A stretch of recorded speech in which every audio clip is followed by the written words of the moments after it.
Nasungkit ng Immaculada Concepcion College Blue Hawks ang inaasahan nilang three-peat sa National Capital and Regional Athletic Association matapos may bulsa ang 83-77 panalo sa Game 2 ng Finals at masweep ang De La Salle University Dasmariñas Patriots nitong linggo sa Bacoor Strike Gymnasium. Yan ang ulat ni teammate Daryl Oclares.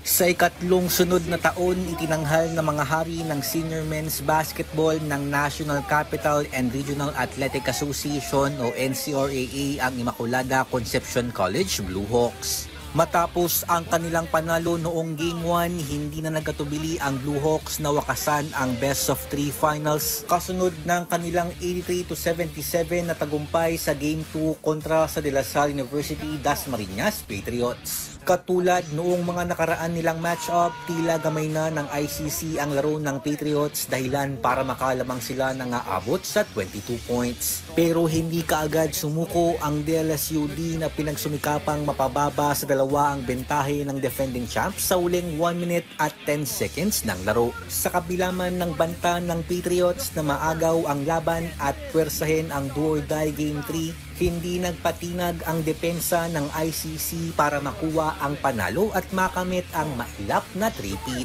Itinanghal bilang Finals MVP ang graduating player na si Albert Flores na nakapagtala ng averages na 26.5 points, 6.5 rebounds, 4.5 assists at 2.5 steals.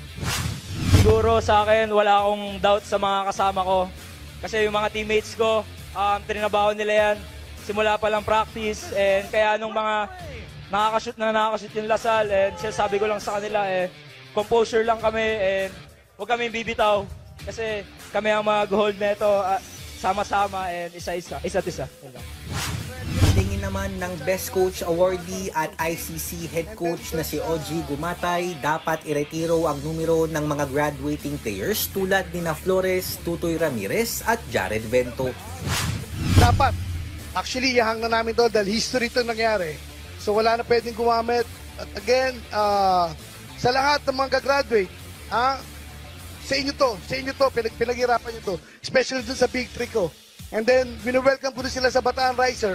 Right after tomorrow, balik na kami doon para mag-prepare naman sa MPBL. Matapos ang tatlong sunod na titulo ng Blue Hawks sa Season 32 pa ng NCRAA, magkakaalaman kung magpapatuloy ba ang kanilang dominasyon o panahon na para magkaroon ng bagong kampyon. Daryl Oclares para sa Atletang Pilipino para sa Bagong Pilipinas.